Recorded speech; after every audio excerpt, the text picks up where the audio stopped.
अस्सलामुअलैकुम नाज़रीन, मैं ईमान नवाज आपसे मुखातिब हूँ। आप देख रहे हैं मेरा यूट्यूब और फेसबुक चैनल। नाज़रीन, आज की कुछ अहम डेवलपमेंट्स, एक तो पाक ईरान कशीदगी ख़त्म हो गई है और ईरानी जो सफ़ीर हैं और पाकिस्तान के जो सफ़ीर हैं वो अपनी जिम्मेदारियां वापस निभाने जा रहे हैं। इसके साथ BBC ने जो है एक रिपोर्ट किया और इस्लामाबाद जो है वफाकी दारुल हुकूमत वो हाई अलर्ट है। उसकी क्या वजूहात हैं, इसके साथ साथ जो सियासी मंजरनामे से रैलियों और जुलूस का और जलसों का जो है इनकाद हो रहा है, PMLN की जानिब से, उनकी जानिब से भी इंतखाबी मुहिम का आगाज हो गया है।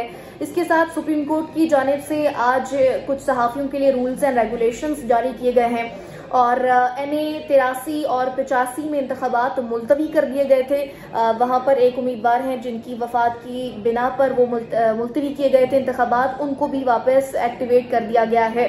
इसके साथ फैसल वाडा ने आज बड़ी अहम बात की है, उसके बारे में बात करेंगे और खेल के मैदान से भी कुछ अहम डेवलपमेंट्स, कुछ अहम खबरें हैं। और वीडियो में सबसे पहले हम बात करते हैं पाक ईरान की जो कशीदगी है वो ख़त्म हो गई है और अब जो है दोनों सफ़ीर के दरमियान जो है वो दोनों वज़राए ख़ारजा के दरमियान टेलीफोनिक रब्ता हुआ, तमाम मामलात को ठीक कर लिया गया है और अब 26 जनवरी से दोनों सफ़ीर अपनी जिम्मेदारियां वापस निभाने जा रहे हैं। इसके साथ ईरानी वज़ीर ख़ारजा जो हैं उनको दावत दी थी पाकिस्तान के वज़ीर ख़ारजा जलील अब्बास जिलानी ने कि वो पाकिस्तान का दौरा करें, तो अब वो मुमकिना तौर पर 29 जनवरी को पाकिस्तान का दौरा करने आ रहे हैं। ये एक अच्छी खबर है, मामलात हल हो गए हैं और हल होने भी चाहिए थे, क्योंकि हम मज़ीद किसी भी ऐसी चीज़ के मुतहम्मिल नहीं हो सकते जो हमारे लिए एक चैलेंज साबित हो। बॉर्डर पर ऑलरेडी सिचुएशन बहुत कशीदा है, तो हम मजीद इस चीज के मुतहम्मिल नहीं हो सकते थे। इसके साथ इस्लामाबाद वफाकी दारुल हुकूमत जो है वो हाई अलर्ट है, सिक्योरिटी थ्रेट्स हैं। BBC ने रिपोर्ट किया और उसमें ये भी लिखा गया कि 3 बड़े जो तालीमी इदारे हैं उनको भी बंद कर दिया गया। यूनिवर्सिटीज हैं कुछ, एयर यूनिवर्सिटी है, बैरिया यूनिवर्सिटी है और NTU यूनिवर्सिटी है, नेशनल डिफेंस यूनिवर्सिटी, जिनको गैर मुय्यना मुद्दत तक के लिए बंद कर दिया गया है क्योंकि थ्रेट्स आ गए थे। और मुमकिना तौर पर यही कहा जा रहा है कि ये सिक्योरिटी थ्रेट्स इसलिए हैं क्योंकि जो पाकिस्तान ने ईरान पर जो है हमला किया था, वहाँ जो दहशतगर्दों का निशाना बनाया गया था, तो वो दहशतगर्द कहीं ना कहीं पाकिस्तान पर भी हमला कर सकते हैं। इसी के पेश नज़र जो है ये अलर्ट जारी किया गया।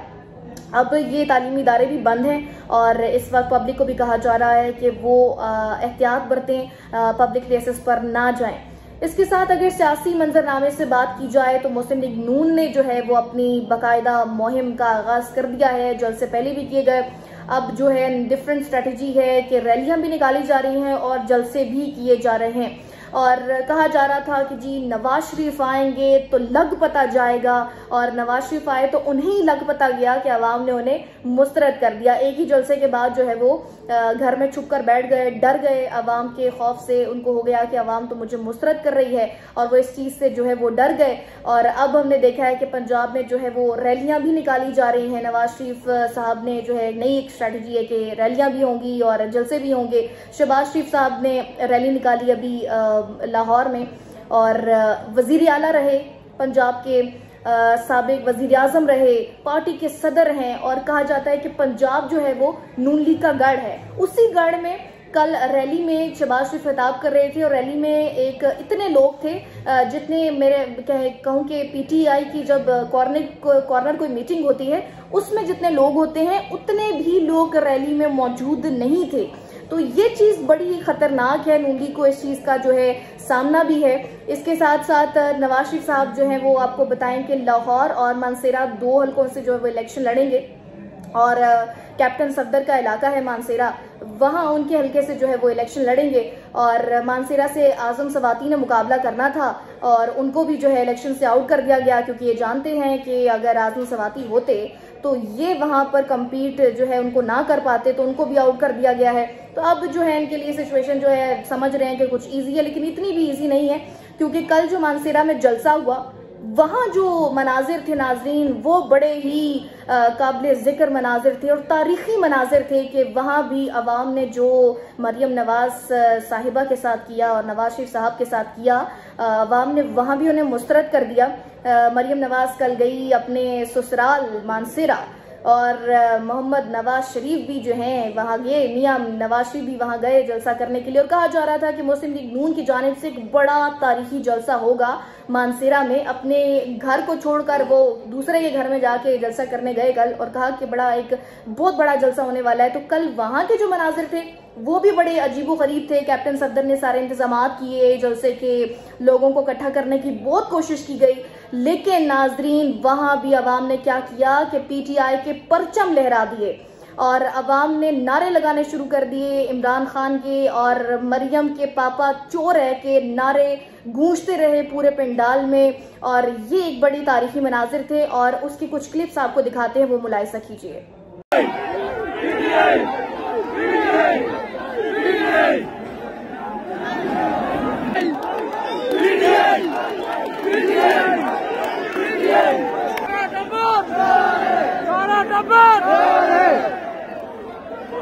तो नाजरीन ये क्लिप्स थे कल मानसेरा में जो जलसा था नून लीग का, उसके कुछ क्लिप्स थे जहां पर मरियम के पापा चोर हैं और पीटीआई जिंदाबाद और पीटीआई के परचम आपने देखे।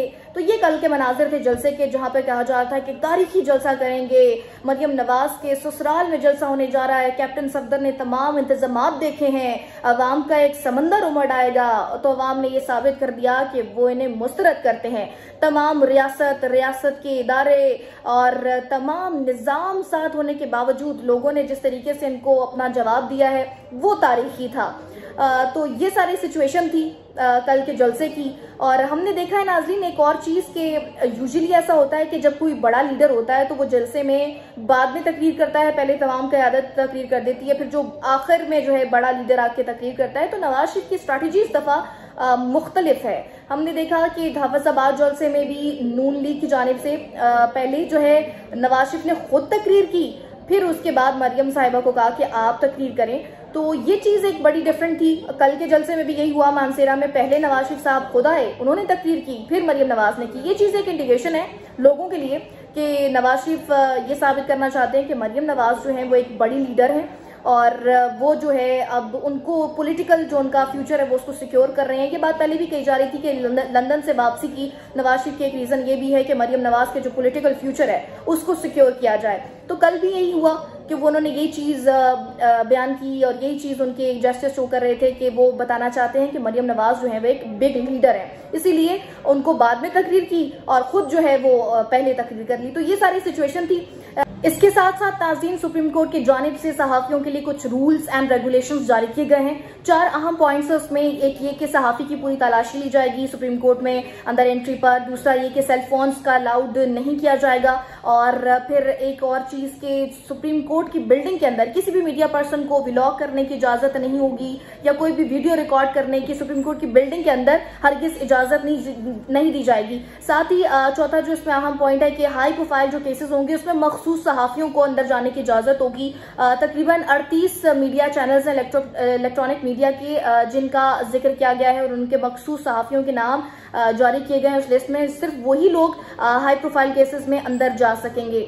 इसके साथ एक अहम डेवलपमेंट जो हल्का 83 और 85 है वहां पर इंतखाबात मुलतवी कर दिए गए थे। वहां पे एक उम्मीदवार की वफात हो गई थी, उसकी बिना पर इंतखाबात मुलतवी किए गए थे। तो वहां भी अब इंतखाबात होंगे। इलेक्शन कमीशन ने ये बयान कर दिया है। वहां भी दोनों हलकों को एक्टिवेट कर दिया गया है, जैसे बाकी इंतखाबात हो रहे हैं वहां भी वैसे ही होंगे। और इसके साथ नाज़रीन फैसल वाडा ने एक अहम इंकशाफ कर दिया है। उन्होंने कहा है कि वाने सदर में मैं आसिफ अली जरदारी की तस्वीर लगी हुई देख रहा हूं। ये चीज बयान करती है कि सदर पाकिस्तान की दौड़ में आसिफ अली जरदारी हैं। और दूसरी जानिब नून लीग से जो है वो फजलुर रहमान ने ऐवान सदर की जो ओहदा है उसकी डिमांड की है और नून लीग ने भी उनको यकीन दहानी कराई है कि वो सदर की सीट पर मौलाना फजलुर रहमान को प्रायोरिटी देंगे। तो अब ये चीज है कि जो ऐवान सदर की दौड़ है वो जरदारी और मौलाना फजलुर रहमान के दरमियान है। और अब कहीं ना कहीं ये चीज भी है कि जो पीटीआई के उम्मीदवार हैं वो कहीं ना कहीं पीपल्स पार्टी से इत्तेहाद भी कर लेंगे अगर वो मौलाना फजलुर रहमान को आउट करना चाहते हैं सदर की सीट से। तो ये एक चीज भी है। इसके साथ साथ खेल के मैदान से कुछ अहम खबर के कल से खबरें थी कि जी ज़का अशरफ ने तो इस्तीफा दे दिया है, तो उनकी जगह जो चेयरमैन पीसीबी हैं वो मोहसिन नकवी बनने जा रहे हैं और वो पीसीबी मैनेजमेंट कमेटी के जो चेयरमैन हैं वो भी बन चुके हैं और 8 फरवरी के बाद वो मुमकिन तौर पर इस सीट पर विराजमान हो जाएंगे, ओहदा संभाल लेंगे जब वो अपने निगरान वजीर आला की कुर्सी से नीचे उतरेंगे। नजम सेठी का नाम भी सामने आ रहा था, लेकिन ये चीज अब क्लियर हो गई है क्योंकि नजम सेठी जो है आइंदा आने वाले दिनों में समा टीवी पर प्रोग्राम करने जा रहे हैं और वो अब इस दौर से बाहर हो गए हैं, तो अब जो है मोहसिन नकवी का नाम ही सामने है। इसके साथ नाज़रीन, मुर्तजा सोलंकी से एक सहाफ़ी ने सवाल किया कि जब भी कोई पीटीआई का वर्चुअल जलसा होता है तो इंटरनेट की सर्विस डाउन कर दी जाती है, उसी दिन ग्लिच आ जाता है, उसी दिन आपका पूरा का सिस्टम जो है वो अपडेट पर आप लोग डाल देते हैं। तो उन्होंने कहा कि ये 3-4 महीने और भी ये इशू आपको फेस करना पड़ेगा क्योंकि ये सिस्टम अपडेट होगा। तो अब जी नाज़रीन को ये भी एक न्यूज़ देते चलें कि उनको ये मजीद चैलेंजेस का सामना करना पड़ेगा, इंटरनेट की सर्विसेज डाउन होती रहेंगी क्योंकि पॉलिटिकल पीटीआई जब कैंपेन करेगी तो इंटरनेट की सर्विस को डाउन किया जाएगा और मुमकिन तौर पर 8 फरवरी को जब इंतखाबात का दिन होगा उस दिन भी इंटरनेट सर्विस डाउन होगी। तो ये आज की तमाम तर सूरत हाल थी, आज की तमाम अहम डेवलपमेंट्स थी जो मैंने आप लोगों से शेयर की हैं। अगर आपको हमारी वीडियो पसंद आई हो तो लाइक करें, सब्सक्राइब करें। अल्लाह नेगेबान।